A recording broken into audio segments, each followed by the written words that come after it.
खुलुमबाय लोगोफोर, नोंथांमोनखौ आंनि मोनसे गोदान भिडिअ'आव बरायनानै लाहरबोनाय जाबाय। दिनैनि आंनि भिडिअ'आनो जादों बड'लेण्ड इउनिभार्सिटिनि थार्ड कनभकेसन। नोंथांमोना आंनि भिडिअ'खौ नायलांबानो जाबाय।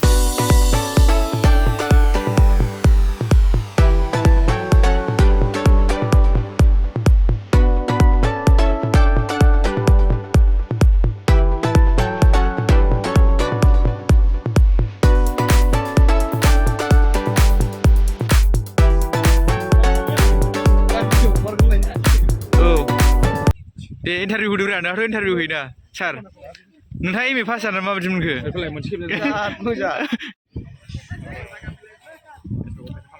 जोंहा बिथांमोना एम ए पास जानानै मा मोनखो एसे खिन्थाहरदो दे। जोंना फुरा ओरै गानजोबनानै दङ ड्रेसआव। ओमफ्राय जोंना नै बिथां दङ सासे, बिथाङा एम ए पास जानानै माबायदि मोनखो? मोजांथ' मोनदोंमोन पास जागोदानाव, ओमफ्राय दा गोबाव जानानै इउटुबावसो होगोन नामा होनलाय? फुरा फट' लागासिनो, ओरै थांथ'वाखै जों दाबो। सारा एम ए पास जानानै मार मोनदों जायो, एसे खिथाहरदोब्रा। खिथानो हाला बहुद मानोरा लाजाला दिनै। सार्टिफिकेट मोनसिगोनखाय नामा? गस्ला गोदानबो मोनगोन बायनानै। फुरा जादुगर बादि ना गस्लायाबो। आर'नाइ नै जोंना हेन्डसाम देलायजोब्बाय गासिबो गाननानै। स्टाइला दाबो जायाखै नामा नोंथांमोन? गोबावजों खेबसे गाननो मोनो होनलाय।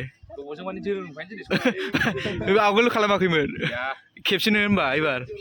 औ ओरै जोंहा नै आदामोन दङ। बेयाव सिख्लाफ्रा फट' लागासिनो, नै खोमसि नुबाय। फट' लादों सारा। हारसिंसो लायोलै बेना कुलनो। एसे मिनिदोब्रा सार दे। औ थांनाय फैनाय हारसिं।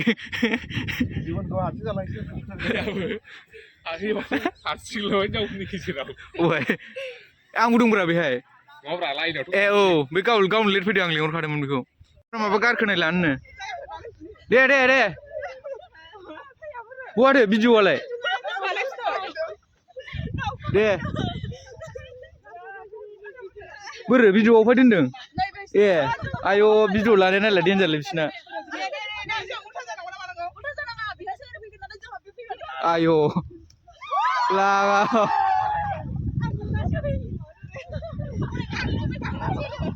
बिथांमोना फट' लासिजोब्बाय।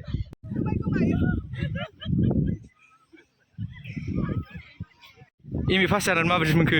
पास जानानैथ' गोजोननाय मोनदों। औ मा होनबावनो आरोना, आथिखालनि थासारिफोरखौ नायोब्ला औ एसे मोजां माबाफ्राव लानानै फरायनाया गाहाम जायो। औ होमबाबो जिखुनु जाया फरायनांगौ ना?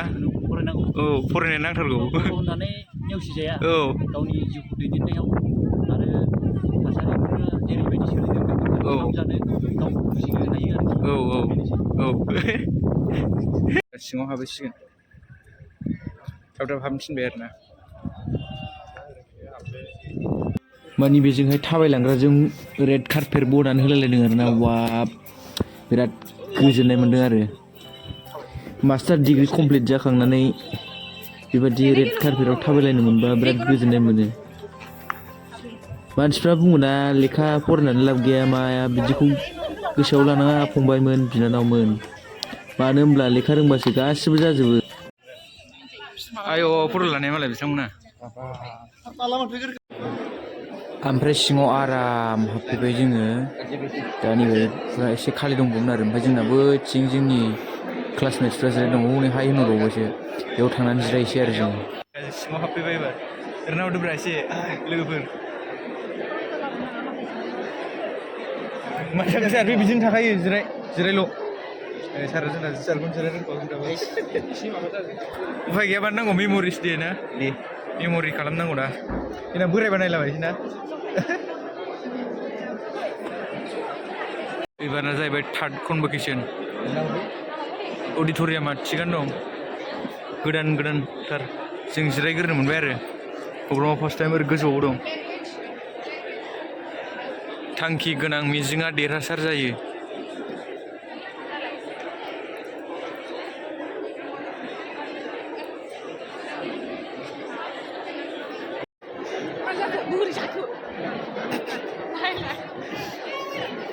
सिख्लाफोरा फट' लानो नागिरदोंमोन भिडिअ'सो खालामजाबाय आंजों मालाय ड्रेसा साबसिन नै फुरा गोथां गोथां टफि गोसोम गोसोम बिराद दावराव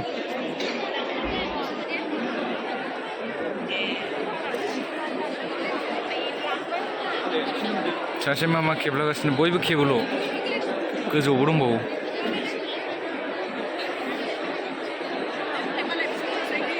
Ladies and gentlemen, the contestants are kindly requested to remain standing for the national anthem, followed by the state anthem and the university anthem. You to the degree of Doctor of Philosophy, and I charge you that ever in your life and conversation you show yourself worthy of the same. As the names of the candidates are read out, those receiving the Doctor of Philosophy degree in the academic sessions 2021-22, 2022-23 and 2023-24 are requested to come forward, step onto the dais, receive the degree from the Honorable Chancellor and then return to their seats. Our top 15 thus, discipline commerce.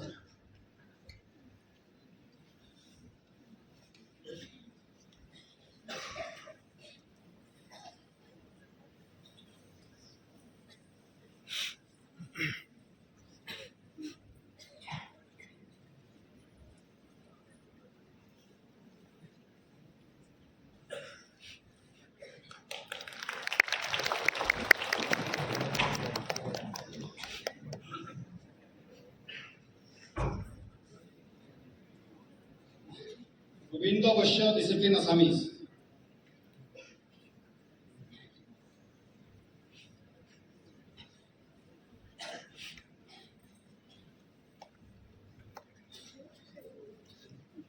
Savali Roy, discipline Assamese. All are requested not to clap, please. Discipline English.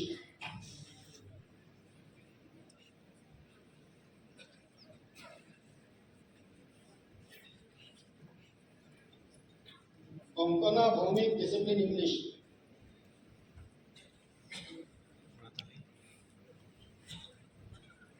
2009, with the upgradation of the erstwhile Postgraduate campus of Guwahati University, established in the year 1998.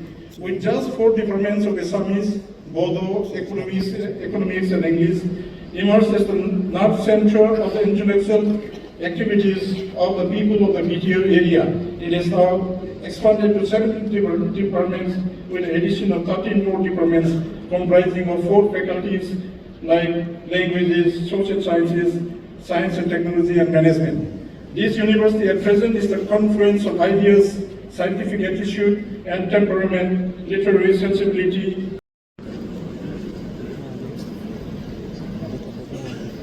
Savitri Bala Goyani, Department of Commerce, 2021-22.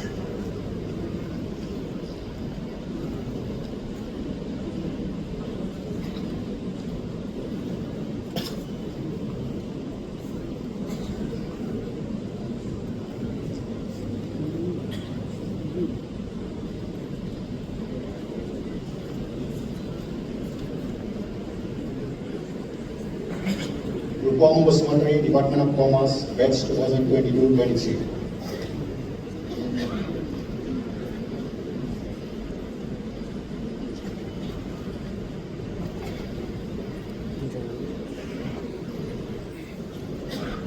Fulum Nursery, Department of Commerce, batch 2023-24.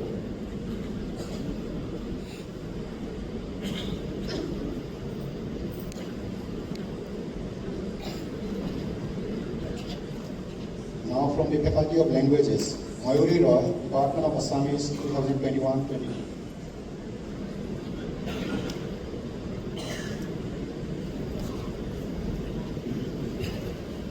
स्नातक छात्र छात्राएं और उनके अभिभावकगण, सभी आमंत्रित विशिष्ट अतिथिगण, media के मेरे मित्रों, खुलुमबाय।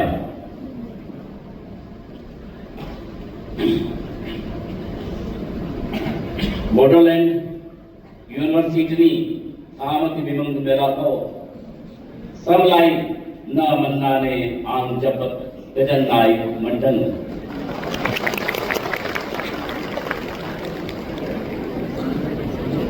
मैं इस अवसर पर सभी जो हमारे उपाधि धारक हैं ऐसे विद्यार्थियों को उनके इस उज्जवल भविष्य की कामना करते हुए और उनको बधाई देता हूँ। मुझे खुशी है कि बोडोलैंड विश्वविद्यालय विज्ञान क्षेत्र में गुणवत्तापूर्ण शिक्षा संकल्प को साकार करने के लिए निरंतर प्रयासरत है। मेरे प्रिय विद्यार्थियों, आज के अवसर आप सभी के लिए बहुत ही विशेष है। आपको जो उपाधि प्राप्त हो रही है वो आपकी कड़ी मेहनत और आपके द्वारा यहाँ प्राप्त किए ज्ञान की सुखद अनुभूति है। निश्चित रूप से आपकी यात्रा समर्पण की रही है। आज हम सभी न केवल आपकी शैक्षणिक उपलब्धियों का उत्सव मना रहे हैं बल्कि समाज के उत्थान में आपकी क्षमता को भी रेखांकित कर रहे हैं।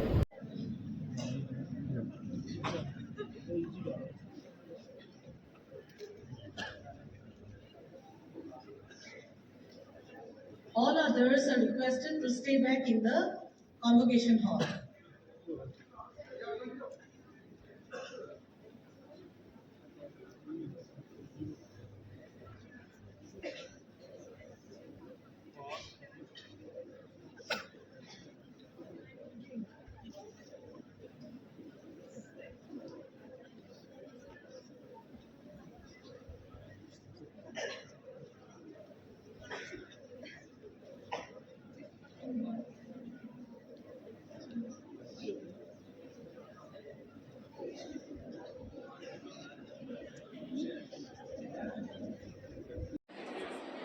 प्रग्रामा जोबखांनानै जोङो बायहेरायाव ओंखारफिननो नागिरबाय आरो बयबो गसंजोब्बाय माने भिरखाय जों थाथ'दोंमोन आरोखि।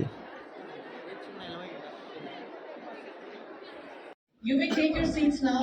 All are requested to please sit down. We are going to make some important announcements. And also, you cannot leave the convocation hall until the Honorable Chancellor, the Governor of Assam, has exited to the guest house from the auditorium building. Important announcements here.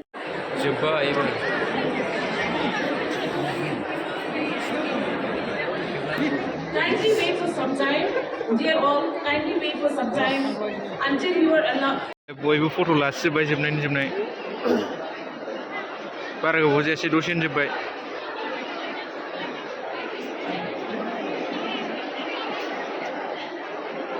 गासिबो master degree PhD सारमोनहा फट' लानांगौ।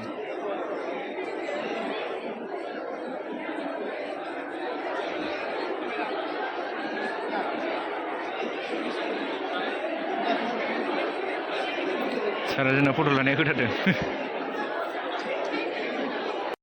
गासिबो बायहेरायाव फैनानै फट' लाफैजोब्बाय आरो गासिबो बांसिनानो आइजो गोजा माने सिख्लाफोर आरो बिराद बुरजा बांसिन सिख्लाफोर गोजा बांसिनानो।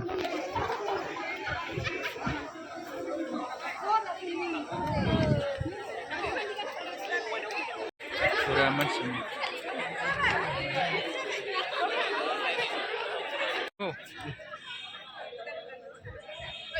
फुरा दिनै ब्लु जाजोब्बाय जायगाफ्रानो।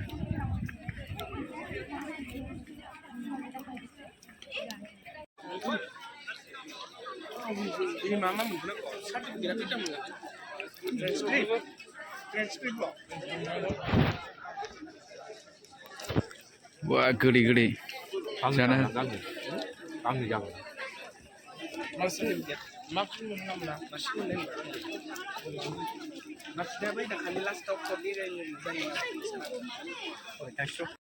बिसिबा गोबावनि उनाव डिपार्टमेन्ट हाबफैबायलै गुफुर जाथारबाय नै जों थांनानैसो साफानो नै गुफुर जोंना माबासोमोन एसे दंफांनिसोमोन जिरायग्राया बरिया गुफुर जाबाय गहरि बानायबाय नै बरिया माइकबो जाजोब्बाय दाना नै जोंनावसो गैयामोन गोदो फुरा आपग्रेड जाजोब्बाय सार जोंना दासो जों गैयियावसो घरि थरि सापनालायबोसो घरि नामामोन एसिबो जाबावबायसो बा एसि जालायबावबायसो नै दाना जोंनियाव गैथ'वामोन दासो वाव सार्टिफिकेट लांनो फैबाय सार्टिफिकेट लांनो फैबाय आं हरगोनलै बिना फट' लानाय खोथानो